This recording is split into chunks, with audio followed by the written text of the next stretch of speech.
societario frente a infracciones graves. Perdón.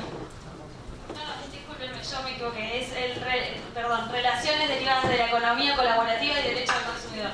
Con la doctora María Constanza Garcino.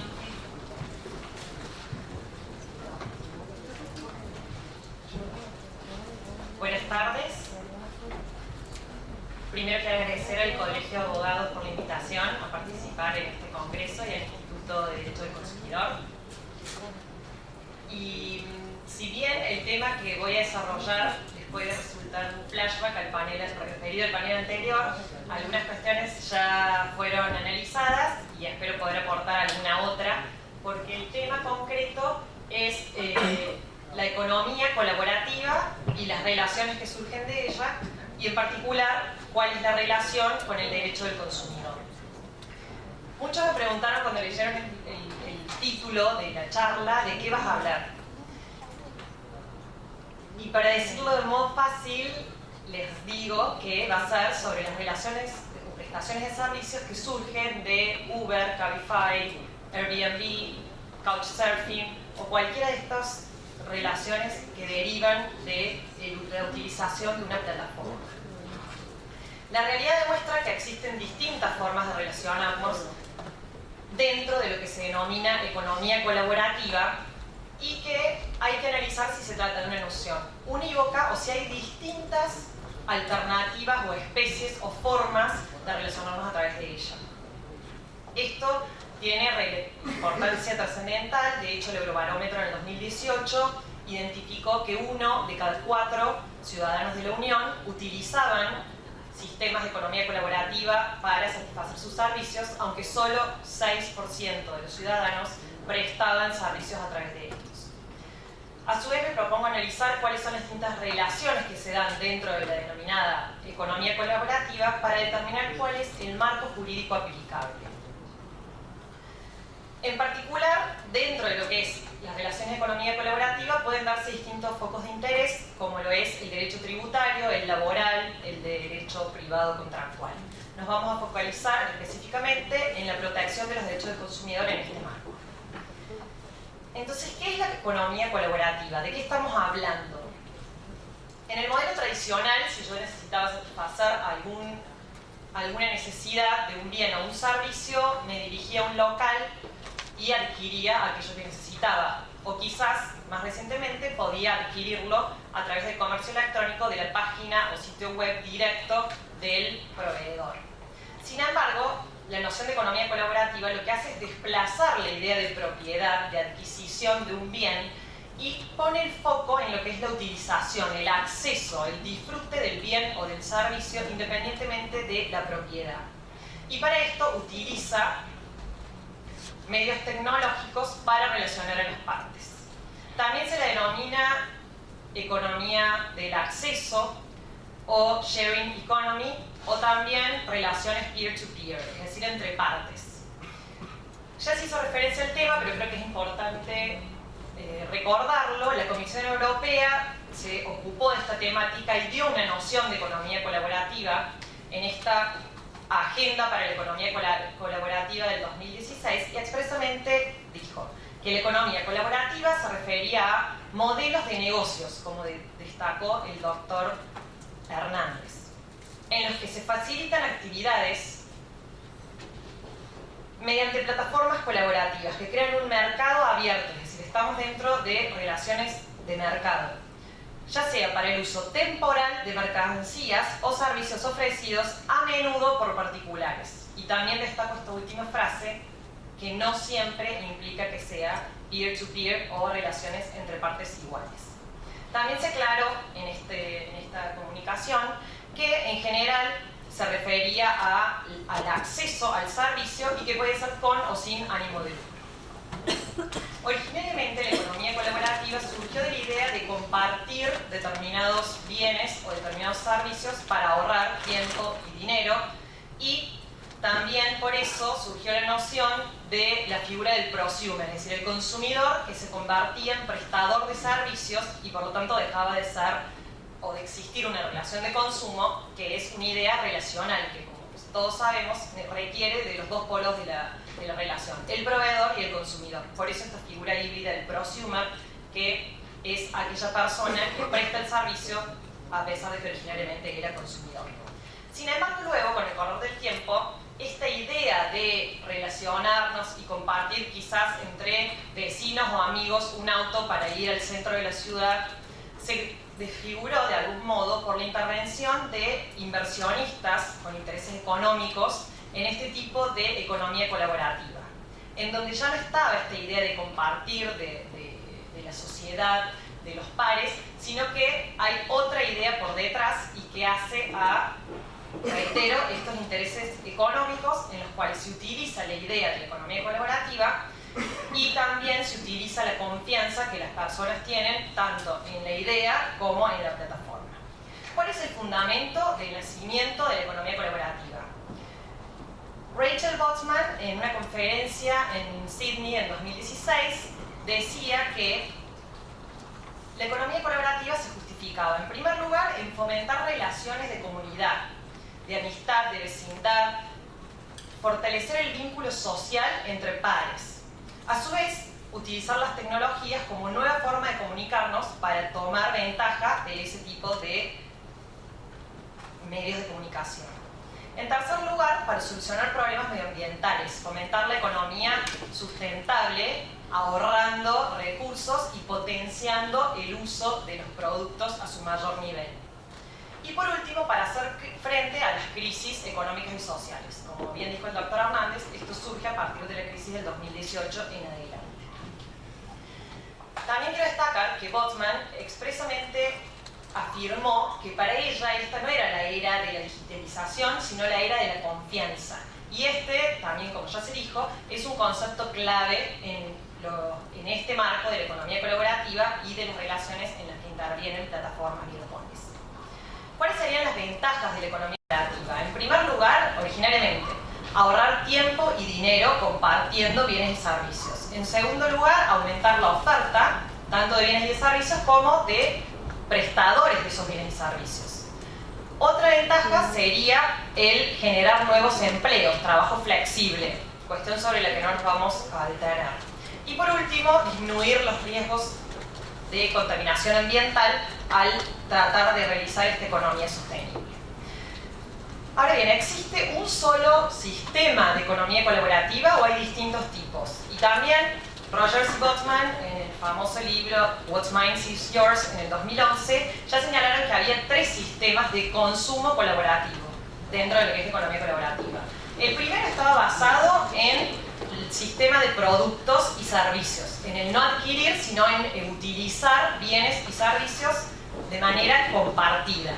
Esto sería el típico caso de compartir un auto, compartir un inmueble, etc. El segundo era el mercado de la redistribución, es decir, aquellos bienes que ya no me eran útiles, poder volverlos al mercado y que sean utilizados por otras personas.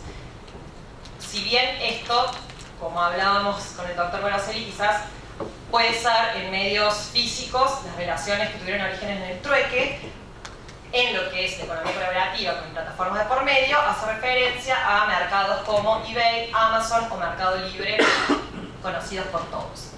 Y una tercera forma es la economía colaborativa como un estilo de vida, en la que personas que comparten intereses comunes tratan de compartir bienes no solo tangibles, sino también no tangibles, como puede ser el tiempo, como puede ser cultivar una plataforma que favorece el realizar huertos compartidos en Europa, ya sea a nivel local o grupal.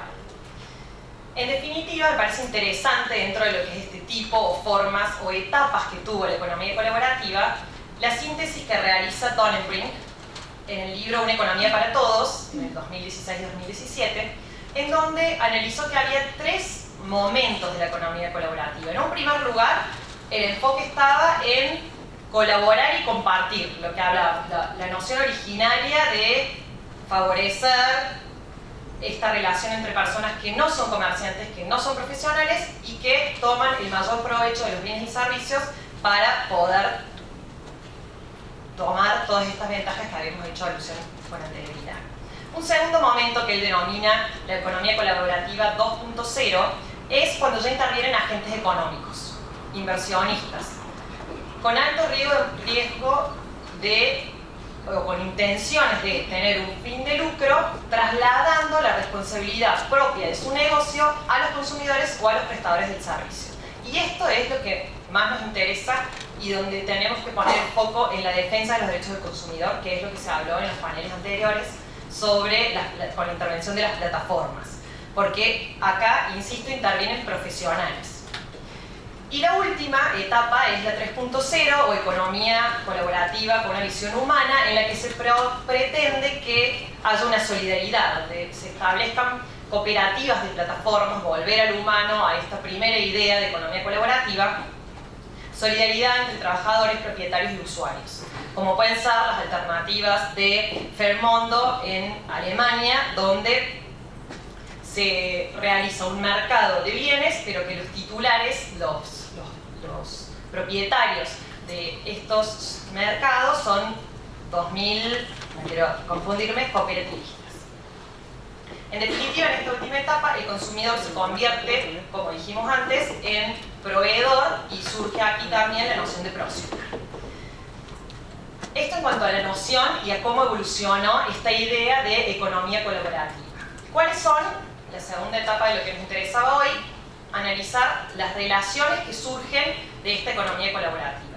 Se dice que hay una relación triangular, porque en principio hay como mínimo 3 sujetos: el usuario, el prestador del servicio y la plataforma digital.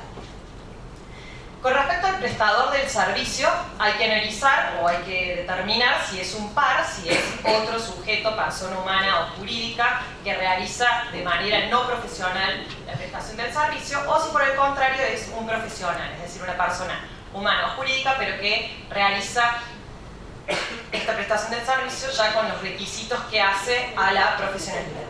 Con respecto a los usuarios, en general son las personas que se benefician o que adquieren el uso o el goce del bien o la prestación del servicio, y que en la mayoría de los casos van a poder ser consideradas consumidores, salvo que no cumplan con los requisitos legales que todos sabemos. Y por último están los intermediarios, que son hoy, y en lo que queremos focalizar en esta economía 2.0 que hablábamos, en general personas jurídicas, empresas que buscan un fin de lucro y que lo que hacen es organizar una plataforma para o simplemente contactar a las partes, ofrecerles este marco para que luego ellas perfeccionen el contrato y no sin controlar o sin organizar esa relación.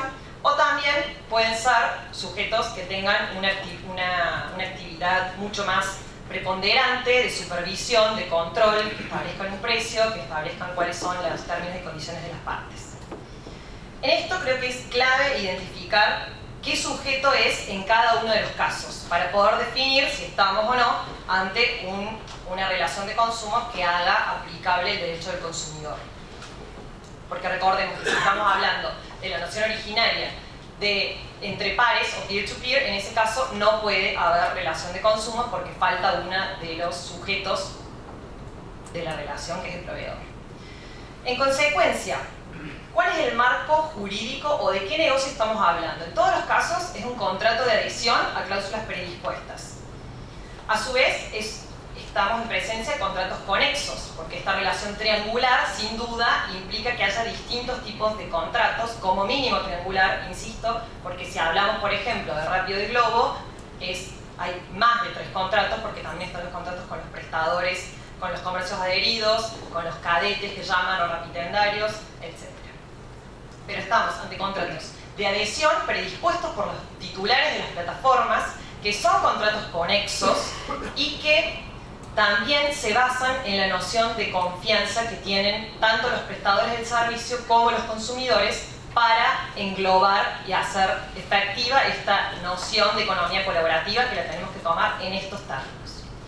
¿Cuáles son las 3 relaciones que tenemos que analizar entonces? La relación entre el prestador y la plataforma, es decir, la persona que va a prestar el servicio, en el caso Rappi, Rapitendario, con Rappi, que sería la plataforma, para dar un ejemplo. Y hay que analizar en ese caso si el prestador del servicio es o no profesional, porque si no lo fuera, también podría ser un usuario o un consumidor respecto a la plataforma.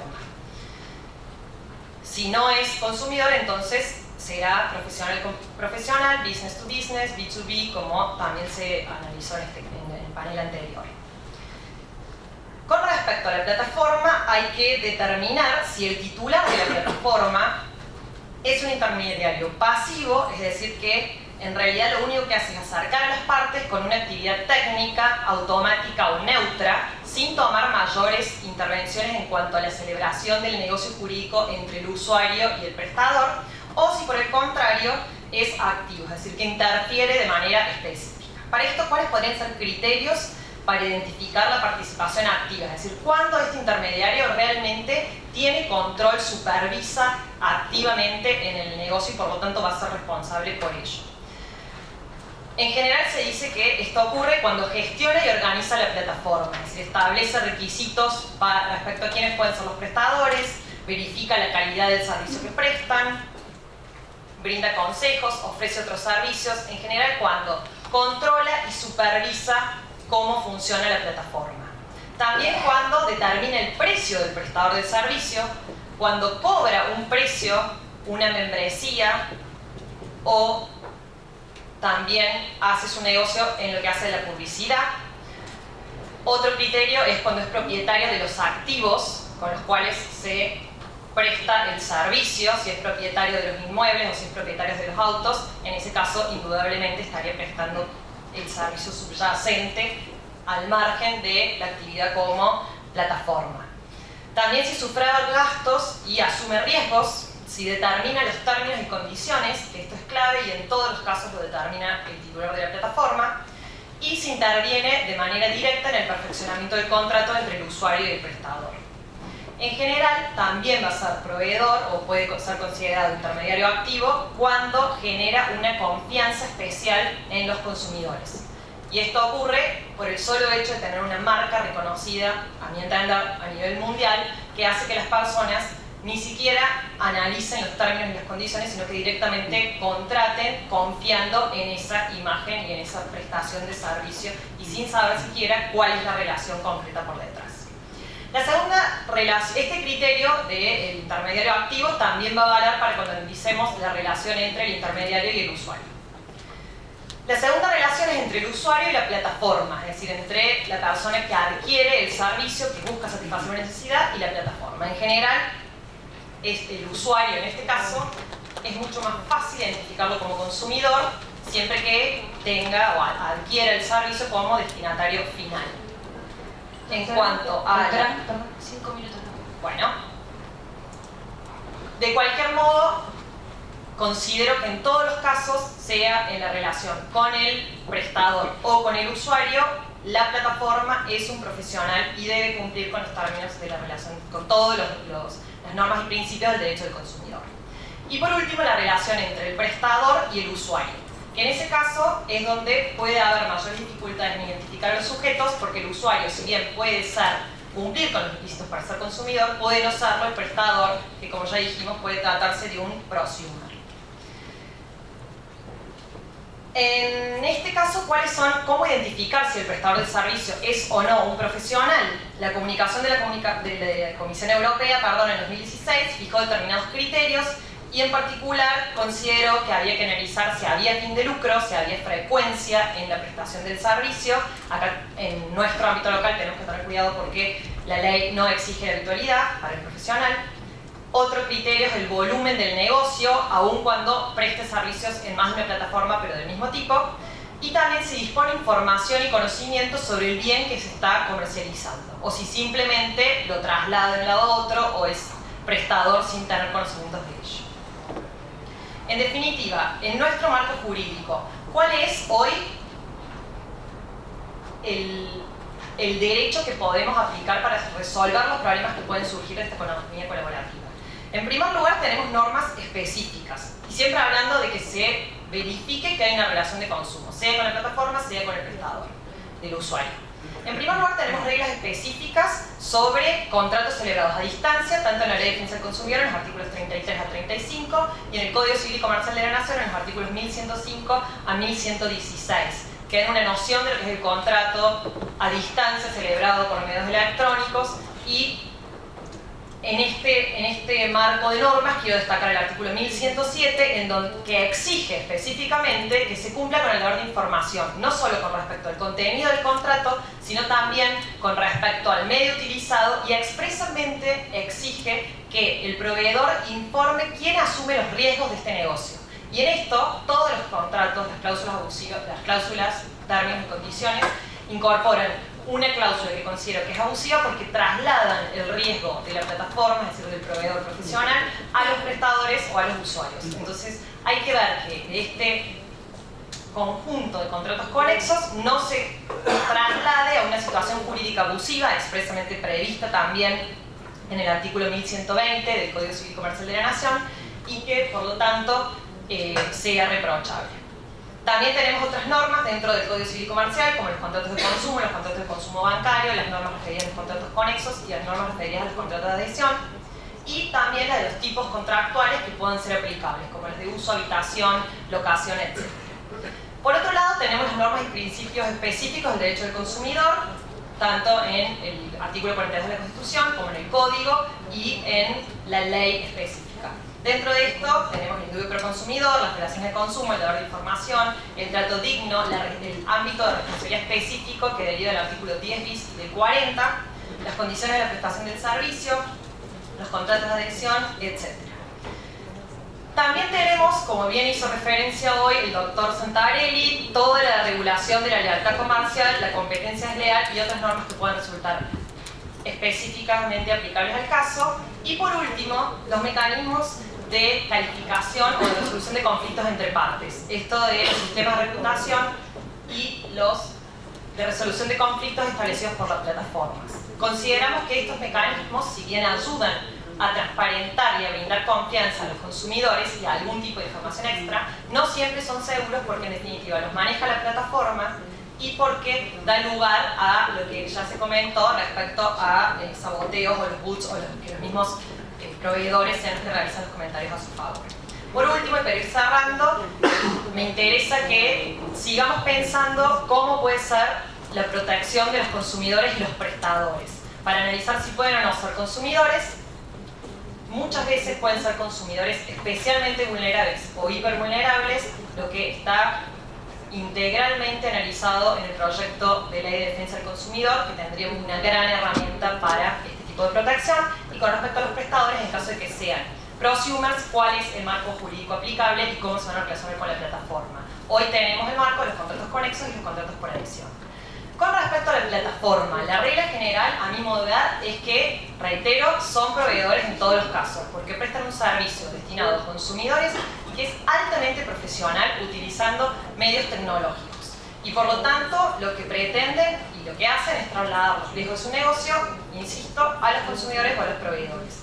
Por eso, creo que es clave analizar los términos y condiciones de cada uno de estos servicios para ver si realmente hay cláusulas abusivas o esta situación jurídica abusiva, que es mucho más grave y que les aseguro que si lo leen van a confirmar que esto es así. En conclusión, considero que los negocios derivados de la economía colaborativa son una gran respuesta a una serie de problemas que brindan una herramienta muy útil para todos los ciudadanos, pero que se requiere un análisis y una regulación especial, y mientras no la tengamos, las herramientas a las que hice referencia creo que dan un marco suficiente para poder resolverlo. Y también en este sentido cabe destacar el artículo 73 del proyecto de ley de defensa del consumidor, que toma una postura sumamente prudente y adecuada respecto a las responsabilidades intermediarios, que lo serán siempre y cuando hayan brindado una confianza especial o cuando no hayan notificado a los consumidores respecto a su rol pasivo. Ese es el marco que me proponía analizar hoy, y este es un tema para seguir pensando y analizando. Bueno, muchas gracias.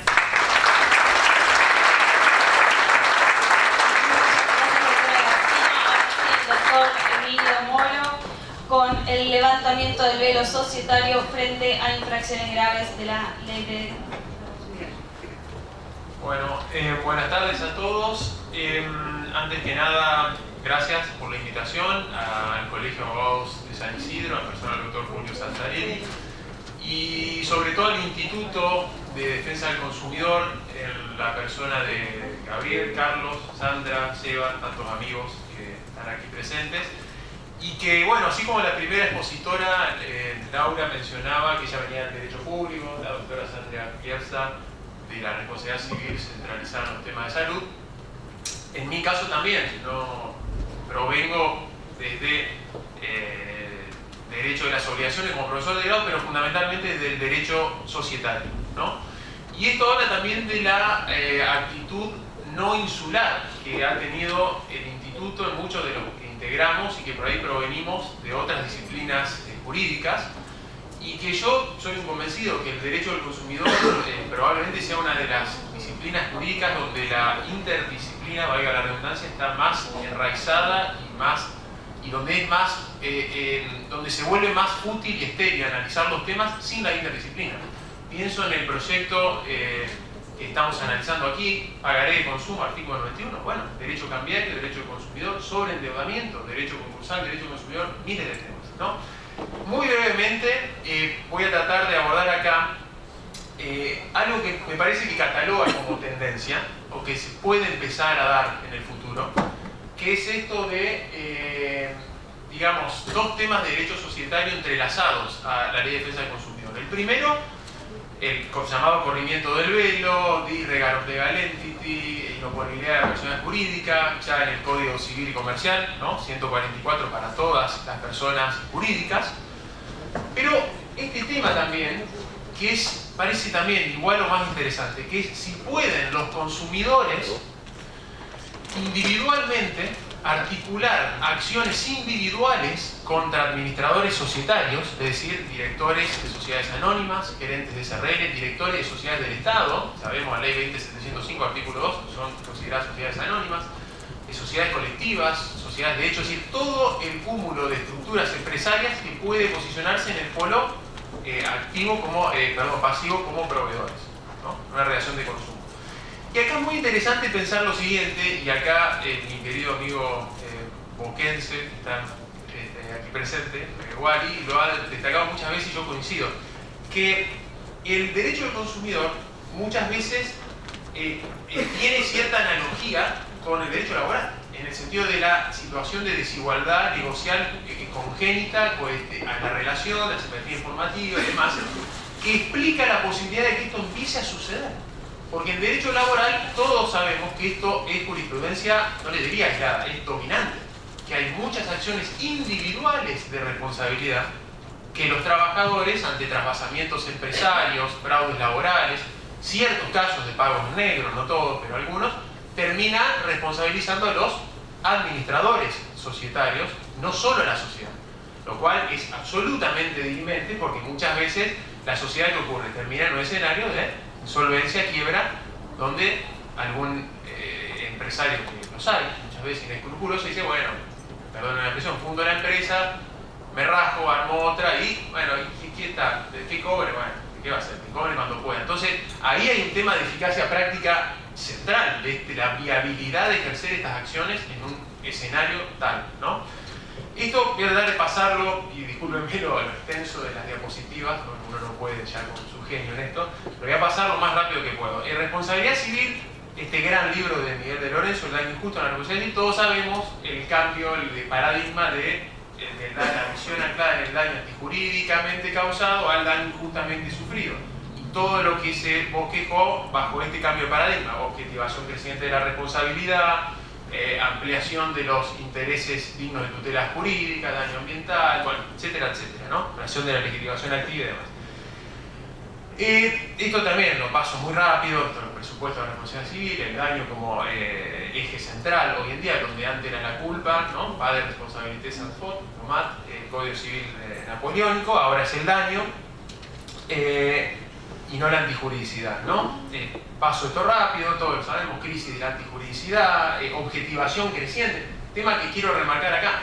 Hoy en día las obligaciones de resultado, 1723 del Código Civil y Comercial, ya son atribuibles un factor objetivo. O sea que el crecimiento que por ahí algunos autores han dicho, con todo respeto lo digo, ¿no? Mi humilde opinión, pero que el Código Civil y Comercial ha retraído el crecimiento de los factores objetivos, yo creo que realmente no es así, ¿no? Pero bueno. Bueno, factores extrínsecos, intrínsecos, el daño resarcible y demás, ¿no? Todo esto lo sabemos, los requisitos del daño, lesión o interés merecedor de utilidad jurídica, certeza, personalidad, subsistencia, trascendencia, ¿no? Esto tan difícil de minimus non curat pro esto, ¿cuál es el umbral para decir este daño es o no significativo? Bueno, esto sí un poco tiene que ver, teoría general del derecho, es decir, cuándo un daño es injustamente sufrido, ¿no? Afectación de un interés digno de protección jurídica, preexistencia de un reconocimiento normativo.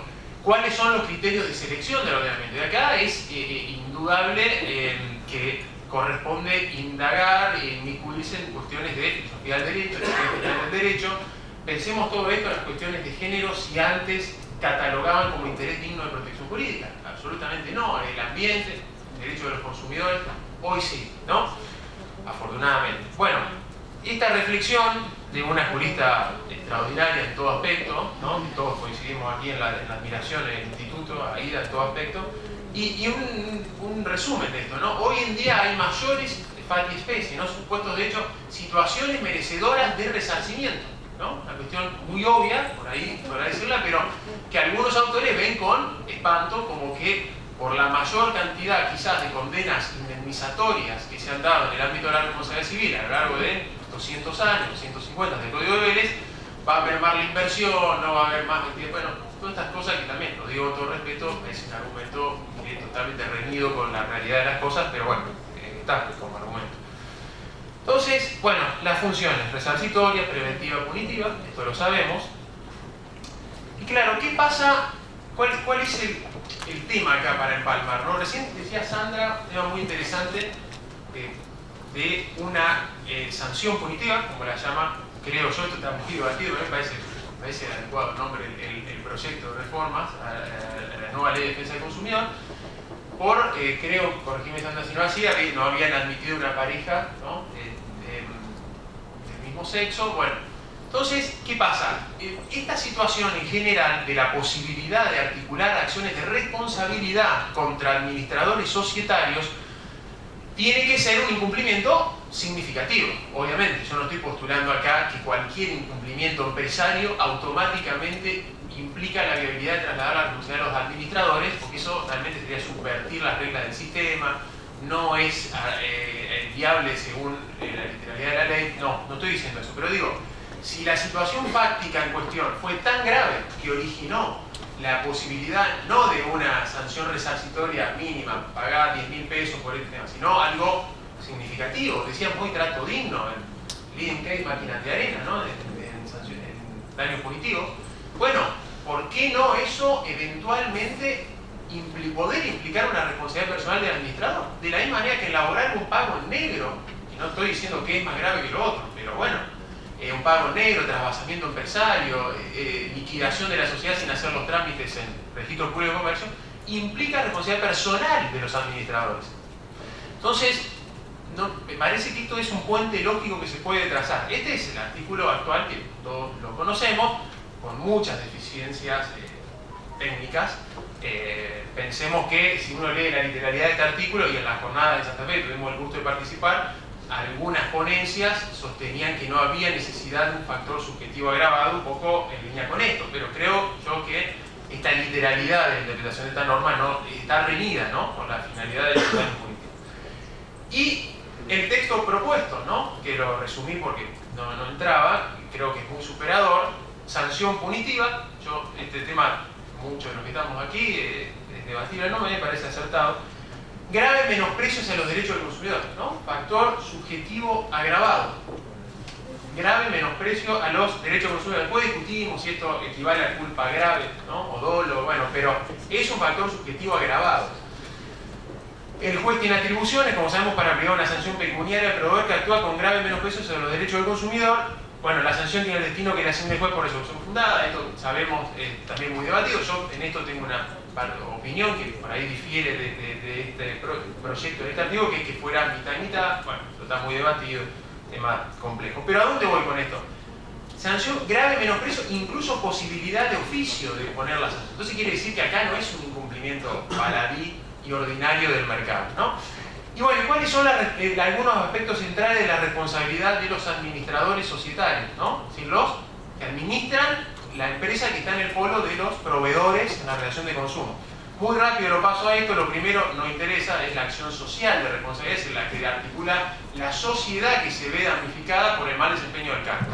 Para dar un ejemplo claro, futbolístico, si fuera River la gestión de Aguilar, ¿no? Por ejemplo, un desastre total, así nos fuimos al AVE también, todo un horror. Bueno, ahí uno dice, ¿cuál es el afectado? Además de los hinchas de River, el club. Bueno, todo lo mismo la sociedad. Ese tema acá no interesa, lo que interesa es la otra. Acción individual, el socio, legitimado activo, pero los terceros también. ¿Y quiénes son terceros en una... ¿Quiénes son terceros acá? Bueno, los consumidores, como son los trabajadores, jurisprudencia, pero enorme que hay, ¿no? Y la pauta central, ¿cuál es? Del artículo 59, esto de la lealtad y diligencia del buen hombre de negocio. Bueno, se puede decir que hay un administrador societario que hace lo que contó Sandra, que actos discriminatorios verdaderamente aberrantes desde una perspectiva convencional, constitucional y demás, que tiene, según el caso, ¿no? Pero que tiene conocimiento directo de esa situación, puede ser en una pyme, no estoy contando un caso de laboratorio, actúa con la lealtad y diligencia por hombre de negocios, pregunto, no sé, para pensar. Y el tema, ¿no? Los que faltaren a sus obligaciones son responsables ilimitada y solidariamente, ¿no? Por acción o omisión. Deber de diligencia, esto lo paso, es muy por ahí técnico de sociedades. Esto sí es importante, fíjense, algunas sentencias, o sea, hagamos el paralelo también, por este tipo de cosas se ha condenado a administradores societarios por faltar a la lealtad y diligencia del buen hombre de negocio. Omisión de controlar que los balances de confección en legal forma, incurrir en desprolijidades en la manera de llevar los libros contables y societarios, omitir ante la verificación de alguna de las causales del artículo 94, ¿no? De prever las causas de disolución societaria, inscribir la disolución, enajenar bienes sociales de gran valor y sin que su producido ingrese a las arcas de la sociedad, quitar a la sociedad del ámbito del mercado fundamentales para que puedan cumplir su objeto, abandonar la gestión, enajenar uno de los principales activos de la sociedad sin ratificación de la asamblea, no convocar a la asamblea en forma regular. Bueno, todo esto son, bueno, sigo, como verán este tema de dar 400 diapositivas, que va a ser, uno no lo puede corregir, pero fíjense abajo, ¿no? Realizar pagos en negro. O sea, afectado, trabajador, damnificado indirecto, actual 1739 del Código Civil y Comercial, de la misma manera que lo puede ser un consumidor, pero perfectamente. Y me gustaría hacer una digresión acá para contar dos situaciones de Santa Fe y de Entre Ríos, que es de donde uno, me decía Sandra hoy, claro, uno, la UNL, ¿no? Santa Fe, pero vive en Paraná, bueno, pero vamos a resumir de Santa Fe y de Entre Ríos, de donde uno viene. Y claro, dos casos ahí emblemáticos, Bolsafe Valores y Valle, ¿no? Dos firmas donde ¿quiénes eran los consumidores? Consumidores financieros, que es una categoría que está mucho escrito, tiene, digamos, anclaje sobrado. ¿Y qué pasaba? Estas empresas, obviamente, violando todo el cartabón de la lealtad de diligencia del buen hombre de negocios, incurrieron en una actitud muy imprudente y desenfrenada en el otorgamiento de créditos, que además en uno de estos casos no estaba en el objeto social de la sociedad, y muchas de estas personas de la zona, muchas de pueblos de la provincia, directamente situaciones de hasta suicidios, les digo, en Bolsafe. ¿Sí? Les digo, o quiebras, pérdida de casa, bueno, los que son, quizás si hay alguno de la zona, no me van a dejar mentir. ¿Y qué pasó? Las dos compañías en quiebra. Y todos sabemos que en la quiebra, ¿quién cobra? Nadie. En general es así, ¿no? Y ni hablemos, se clausura por falta de activo, se tiene que mandar al juez penal, los jueces penales, hasta donde yo conozco, generalmente no hacen absolutamente nada con esto, el expediente se archiva, nadie cobra. Bueno, entonces ahí creo yo que me parece que hay una beta bastante práctica de la posibilidad que los trabajadores sí lo han hecho, con la acción individual de responsabilidad, para en esos casos decir, bueno, la sociedad está en quiebra, bárbaro, pero vos al haber incurrido en un trabajamiento empresario que implicó cesación de pagos y que además tu actuación fue reñida con la lealtad de diligencia del buen hombre de negocios, ¿no? Y mi crédito laboral impago proviene de esas circunstancias, tiene andamiento la acción individual de responsabilidad y por ende la posibilidad de obtener una condena indemnizatoria. Creo que algo de eso puede darse también en defensa del consumidor. Bueno, lo que decía obligaciones de medios, de resultados, lo paso también rápido. Frente a terceros, ¿no? Las normas en cuestión, esto es muy claro, o sea, hay un punto, a ver, no quiero decir que uno tiene que recurrir siempre a la literalidad de la norma, eso es vetusto, todo sabemos que no tiene andamiento, pero sí el brocárdico este latino in claris non fit interpretatio, sí, tiene cierto anclaje cuando la norma es muy clara. Entonces, actual artículo 160 del Código Civil y Comercial, 274 de Ley de Sociedades, 279, todos mencionan a los terceros como legitimados activos para reclamar a los administradores que hubieran incurrido en mal desempeño del cargo. Entonces, la posibilidad en abstracto de que esto ocurra, debiendo probar, por supuesto, un mal desempeño del cargo del administrador, no un cumplimiento casual, no sé, perdóneme el lenguaje coloquial, pero la yerba fui al supermercado y bueno, cuando fui a pagar estaba 10 pesos más, por supuesto, un incumplimiento grave y demás, pero no es esa la situación que encaja en mal desempeño del cargo. Pero los terceros pueden. Yo también hay alguna doctrina de sociedades, bueno, Gonzalo no me va a dejar mentir, pero autores muy consagrados, Rovira, Manovi, que estas normas tienen una intervención tan restrictiva que parecería que no sé para qué los terceros pueden articular acciones, ¿no? Claro, y esto es PJD, ¿no? Personalidad jurídica diferenciada, este cuadro, un plagio de algunos, en alguna clase aquí, Enrique Buti, que era un profesor de esos que uno no se olvida, ¿no? Además porque tenía el don de ser divertido, cosa que ojalá pudiera tener uno dando acá una charla, pero bueno, no lo tiene. Y hacía esto, ¿no? Personalidad jurídica diferenciada, los socios están atrás. Esto es lo que hay que remarcar. Los socios están atrás de la personalidad jurídica diferenciada, pero no los administradores. ¿Por qué esto es así? Porque, bueno, justamente por eso la ley dice, los terceros pueden articular acciones de responsabilidad contra los directores o administradores, pero no contra los socios. Es una diferencia. Por eso cuando uno cambia el directorio de la sociedad anónima hay que inscribir en el registro público de comercio, publicar edictos. Y si uno hace una compraventa de acciones, no hay que publicar nada, se inscribe en el libro de registro de acciones y nada más. ¿Por qué? Por eso, porque los directores están encaballados en ese límite de la personalidad jurídica diferenciada, es decir, están más próximos a los terceros. ¿Y quiénes son terceros? Bueno, trabajadores, el fisco, miles de precedentes también de responsabilidad personal de administradores societarios por incumplimientos tributarios, acreedores comerciales, y acá la pregunta, ¿consumidores? Bueno, yo me pregunto, ¿y por qué no? ¿Qué es sería contrasistémico, ¿no? O sea, 5 minutos. Contrasistémico. ¿Por qué los consumidores que están en una situación más desigual, quizás que todos los que mencioné antes, no van a poder hacer lo que los otros sí, ¿no? Bueno, paso rápido. Algunos presidentes que han admitido la procedencia de acción individual, esto lo dejo viendo, obviamente, el Power, para que se aburran y lo miren lo que quieran. Y bueno, esto muy cortito de Ernesto Martorell, que uno de los comercialistas más destacados de Argentina. La acción individual de responsabilidad está a disposición de cualquier tercero, ¿no?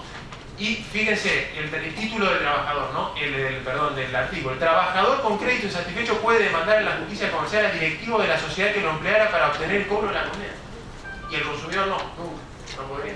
Parece, por lo menos para pensarlo, ¿no? Bueno, esto es el 1739. Bueno, y acá está el tema, ¿no? Sanciones punitivas, lo paso a esto porque todos sabemos, ya ha habido los requisitos para los daños punitivos, como mal se llama, pero bueno, tiene carta de ciudadanía a la expresión. Bueno, algunos precedentes, factor de atribución agravado, y paso, y con esto sí termino, porque era el otro tema, el tema del corrimiento del velo societario. Este es otro tema que ha crecido muchísimo en la jurisprudencia argentina, a tal punto que, fíjense lo que pasa, ha crecido el mercado de las pólizas de seguros para administradores societarios porque pueden terminar condenados por demanda laboral y por corrimiento del velo societario. Este es un artículo del cronista, bueno, me quedó de alguna charla, ¿no? 2008, pero bueno. Bueno, los requisitos y demás. Y acá paso rápido porque si no termino y no quiero extenderme en el tiempo. La diferencia, ¿no? La misma situación que veíamos antes, pero ¿qué pasa acá? La diferencia es que se baja la barrera y traspasa la barrera de la personalidad jurídica diferenciada, el tercero, y puede demandar solidariamente, por eso las flechas de los 4, a los socios, que no es la situación de la acción individual de responsabilidad, que es distinto, hay que probar los presupuestos de la responsabilidad civil, nada más, no es tan complicado. Bueno, este sería el panorama hoy en este tema y ya termino con esto. Esta muralla que antes era infranqueable, que antes era la personalidad jurídica diferenciada a rajatabla, imposible o muy restrictiva la procedencia de una acción de desestimación de la personalidad jurídica, hoy cada vez vemos más precedentes que otorgan la posibilidad de la inoponibilidad de la personalidad jurídica y de demandar a los los socios. Con esto sí termino, prometo. Derecho comparado, Brasil, no un país periférico, ¿no? Brasil, artículo 8 del Código de Defensa del Consumidor, ley número 9, 8078, 1990. Prevé la figura del corrimiento del velo societario en su articulado, que la llaman en Brasil desconsideración de la personalidad jurídica. Quisiera decir en portugués, pero como es una lengua que lamentablemente todavía no estudié, no quiero pasar un papelón, así que no lo voy a hacer en español. Desconsideración, y acá este artículo, bueno, es un poco, aún para los que en sociedad tenemos una postura, digamos, flexible en esto, este artículo quizás sea un poco demasiado excesivo, porque si uno lee esto, bueno, casi que entraría cualquier violación a la ley de defensa del consumidor en la posibilidad de descorrer el velo societario, para lo cual exige que la sociedad haya sido utilizada como mero recurso para perjudicar a terceros, el orden público, la buena fe, la moral y la buena costumbre. Artículo 54, párrafo tercero de la Ley de Sociedades, y actual artículo 144 del Código Civil y Comercial, que casi replica esta terminología, ¿no? Así que bueno, para terminar, algunas doctrinas están aquí presentes que han escrito sobre esto: Lidia, Seba, Fernando Álvarez Larrondo, Marcelo Coaglia también ha escrito sobre esto. Entonces empieza a tener esto un andamiaje más importante. Y acá sí termino, a modo de cierre, pensar esto que lo dejo de Cosio, sabemos, teoría ecológica del derecho, humildemente es la postura que uno adhiere en la filosofía del derecho, y donde, ¿qué es lo que dice? Que en las sentencias los jueces se guían por la valoración jurídica, es decir, está el elemento constitutivo de la sentencia, la estructura de la ley, la a priori, las representaciones contingentes, circunstancias del caso y la vivencia del juez, ¿no? La vivencia de que axiológica, es decir, cómo vivencia el juez los sentidos de orden, seguridad, justicia, los valores jurídicos. Y eso está también en estos temas. Es imposible que no, en estos temas tan finos y debatidos. Bueno, nada, y finalmente, para terminar, a riesgo de que si resultaba bien interesante la charla, arruine todo lo que dije, como se va a cumplir un año del logro de Madrid del 9 de diciembre, y mi querido amigo Gabriel, que me ha regalado esto, quiero conmemorar. Muchas gracias.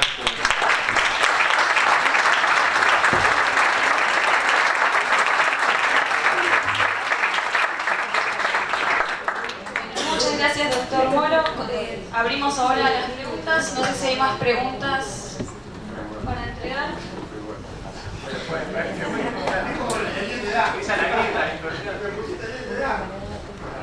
Bueno, tenemos una pregunta para la doctora Frustaglia. ¿No es difícil que podamos hacer prevalecer la vigencia de los derechos humanos y la no discriminación en las relaciones de consumo cuando se mantiene, por ejemplo, en cava a los jueces comerciales para entender en el tema?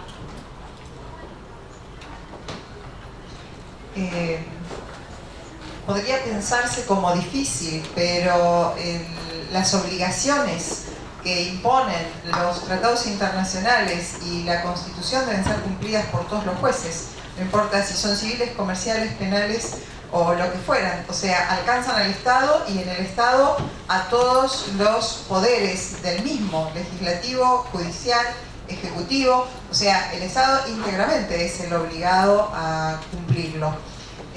No me parece que sea una imposibilidad. Solo es cuestión de cambiar conciencias, nada más. Los descuentos para mujeres, ejemplo, damas entran gratis, día femenino, cena con amigas, etc., ¿son discriminatorios?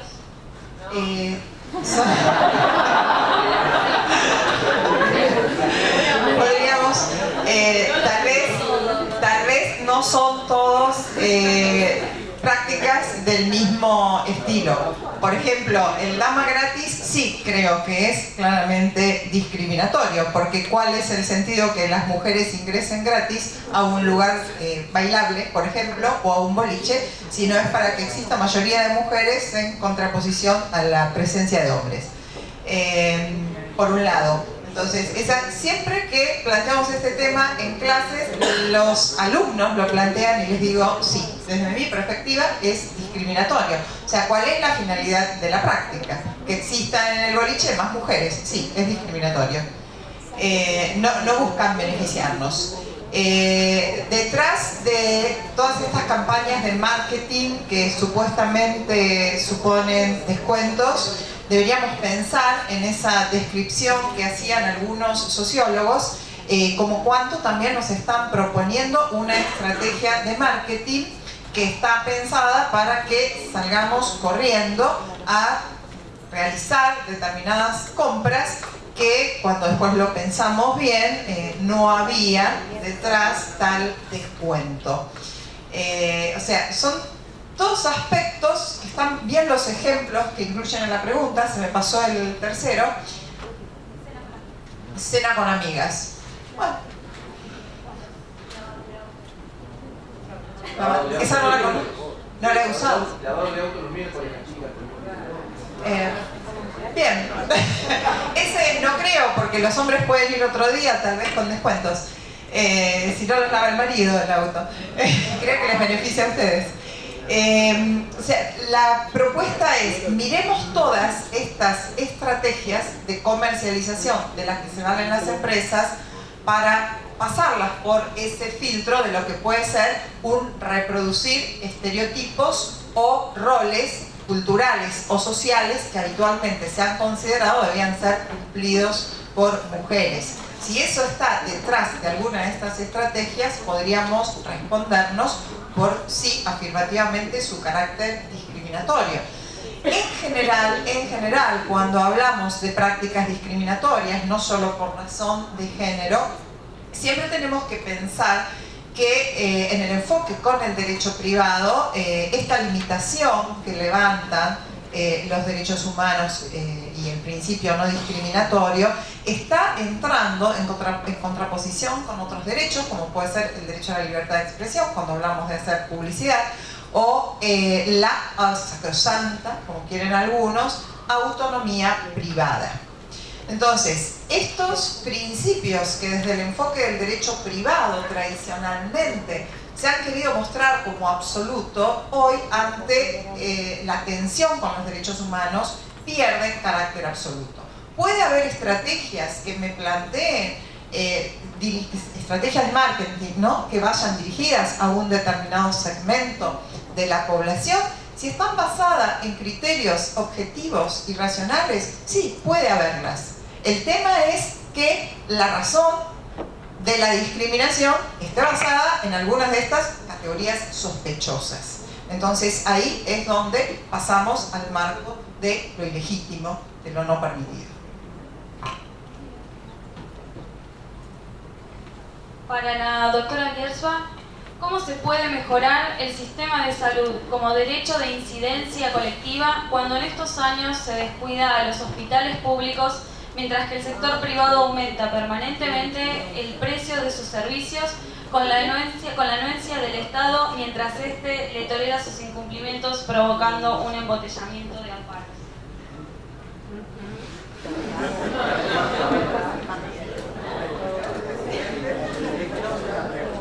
Algunos compartirán conmigo que la respuesta a esa pregunta es multifactorial. Yo tengo un recorte de la realidad, creo, como la mayoría de nosotros, sesgado. Yo creo que el tipo de sistema que se ha implantado en nuestro medio, en nuestra Latinoamérica, no es neutro en términos de los resultados que se describen en esa pregunta. O sea, por supuesto que acá hay cuestiones de un sistema de salud con actores sobrepuestos. Varios de nosotros tenemos salud pública, tenemos salud privada y tenemos salud social, porque mucha gente solo tiene acceso a la salud pública. Por supuesto que hay cuestiones de corrupción. Por supuesto que hay cuestiones, como se describieron en esta presentación, de un incremento imparable de los avances en tecnología que transcurre con total prescindencia de lo que sucede en muchos hogares de nuestro país. Pero en lo que tiene que ver con nosotros y con este recorte, yo lo que quise transmitir, y tal vez no lo logré, es que este sistema ha nacido en una idea loable de que el amparo o la acción sumarísima venga a corregir deficiencias del sistema y promueva una ley o una política pública que beneficie al conjunto. A lo largo de los años se ha deformado y tenemos una cantidad increíble de acciones de amparo que los jueces resuelven en sus despachos sin posibilidad de conocer el todo y que es absolutamente disruptiva para el sistema. Así que en este ámbito, en lo que yo puedo contribuir algo o pensar, aunque sé que quedaron permanentes enemigos cuando hago este tipo de reflexiones, pero tal vez mi mirada proviene de un ámbito distinto del derecho del consumidor, es en pensar de qué manera se aprovecha, de qué manera se separa la paja del trigo, de qué manera vuelve este sistema de acciones individuales a contribuir a la construcción de un sistema de salud justo y en qué medida tienen que interactuar justamente los distintos poderes del Estado para que desde cada uno de estos sectores se pueda dar una mirada de conjunto y pensar en la salud como un bien social.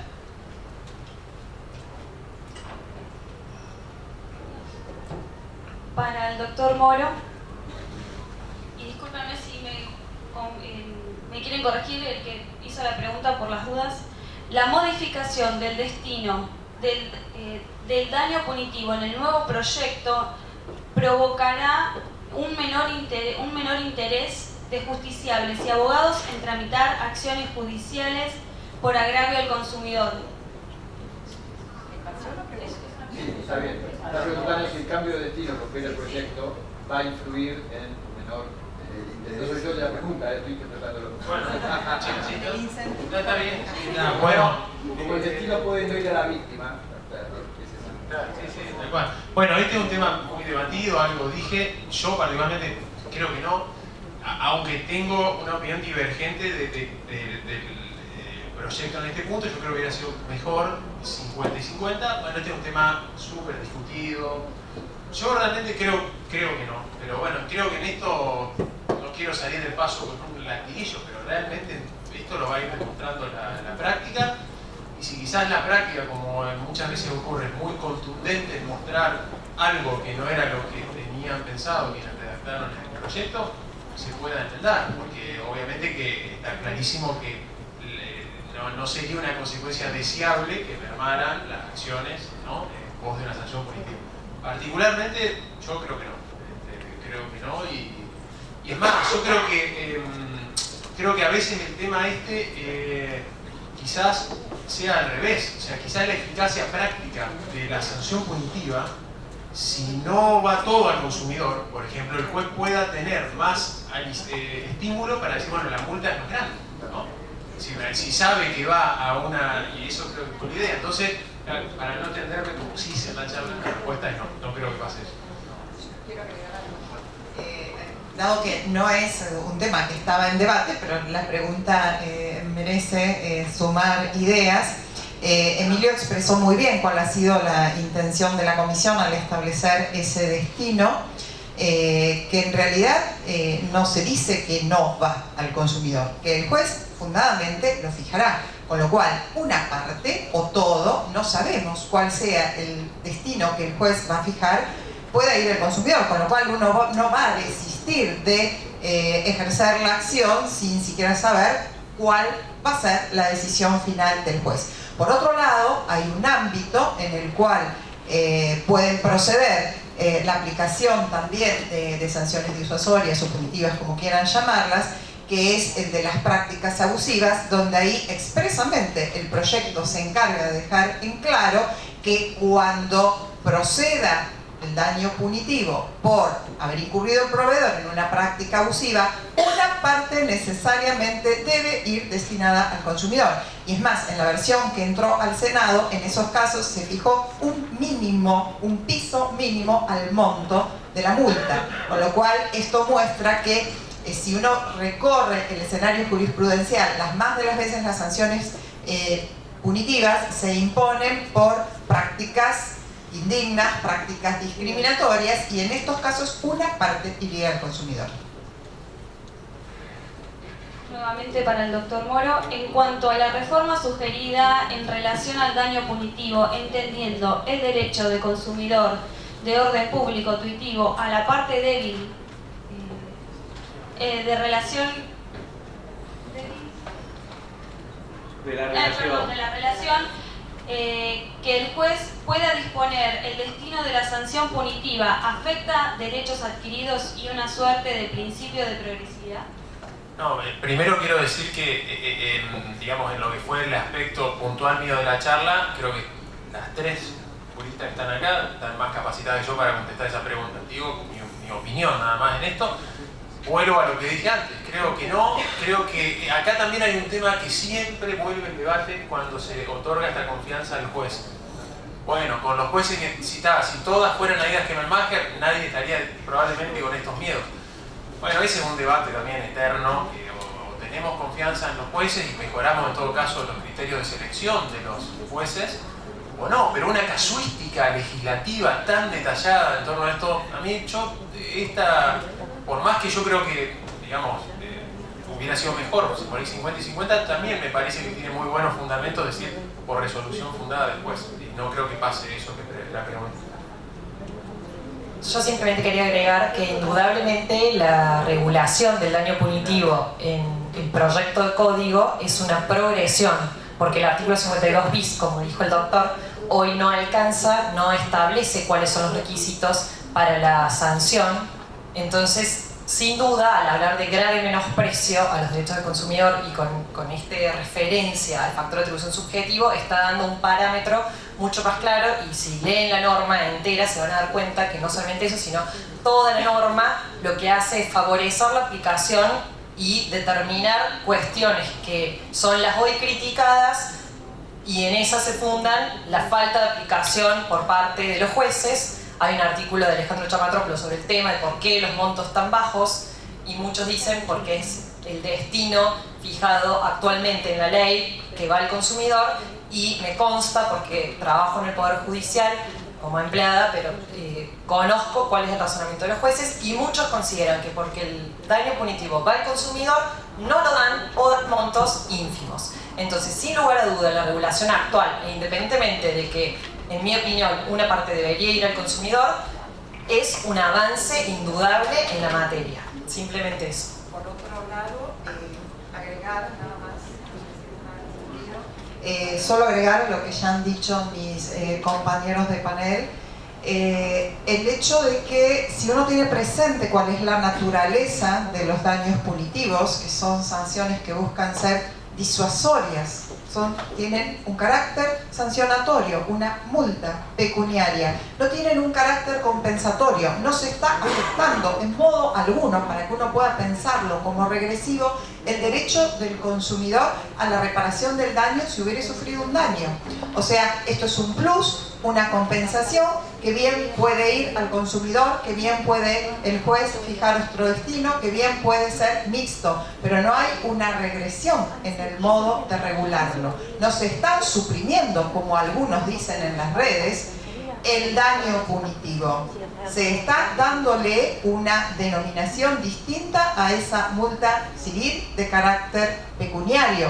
Es un modelo de regulación legislativa, pero el instituto está, como bien decía Coti, perfeccionado en miras de fortalecer la eficacia y su aplicación real y no simbólica, fijando un daño punitivo por sanciones o graves o violaciones graves a la ley en 10 o 20 mil pesos, porque eso no tiene ningún efecto disuasorio. Perdón, pregunta. ¿Se puede abrir el debate o si vamos a hablar de daño cognitivo? Hay juego de daño Y última pregunta. En el caso de las fintech, donde hoy en día no tienen regulación específica, ante incumplimientos graves, prácticas abusivas o potenciales estafas, la posibilidad de denunciar a los socios directivos sería una opción. En el caso de las fintech, donde hoy en día no tienen regulación específica ante incumplimientos graves, prácticas abusivas o potenciales estafas, la posibilidad de demandar a los socios directivos sería una opción. Sí, creo que a los administradores sí, a los socios no. Estoy contestando muy a grosso modo esto, pero para marcar la diferencia, porque el tema del corrimiento del velo societario implica que la persona jurídica de la sociedad y las ventajas y privilegios que otorga la limitación de responsabilidad fue funcional al perfeccionamiento del fraude. O sea, el ejemplo es el fallo Astesiano, la Cámara Comercial 78, el heredero que no le quiere dejar nada, arma una sociedad como todos los bienes ahí y el tipo no recibe nada. Entonces ahí la subjetividad diferenciada de la sociedad es funcional a que yo pueda concretar el fraude. En esto yo veo que se puede concretar igual esté o no la sociedad por medio. Ahora, sí me parece que, también contestando a grosso modo, perfectamente podría considerarse, según las circunstancias del caso, como un caso de mal desempeño del cargo, en los términos del 274 del artículo 59, y habilitar la acción individual del consumidor como tercero.